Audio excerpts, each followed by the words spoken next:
Yeah, none of these cases are easy to go through, but I think understanding them and learning something from them is very important. And especially, cases like these where you live in a small town and you kind of trust everyone around you. You know what I mean? Yeah, because I just don't understand it. Yeah, being too friendly, leaving your doors unlocked. Oh, nothing ever happens in this town, so we're only gonna have 2 cops and the security presence. Because a big part of having a big police force is not so that you can just solve shit when it happens.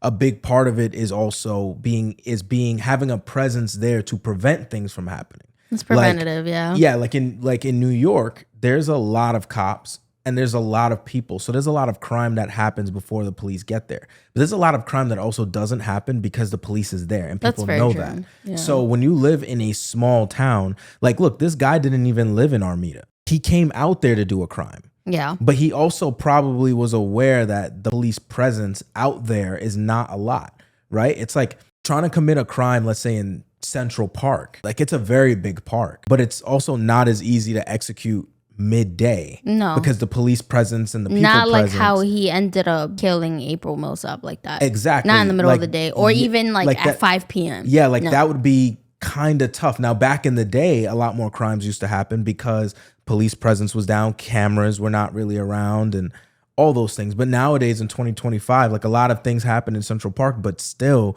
it's not as, like, people aren't as brash to even try it. So even when you live in these small towns where almost nothing happens, I'm always still a big proponent of being as safe as you possibly can, not going on trails by yourself. Like, even as a male, I'm not going on trails by myself. You never know what's out there. It could be a You bear. never know what's out there. It doesn't matter if you're walking anything. your dog. It doesn't matter if you know half the people in the park. Like, it's just unfortunate that a lot of times, and I'm not saying any of this is April's fault or any of this is her parents' fault. I'm just saying, it just sucks to hear these stories happen in places that people feel like things like this never happen.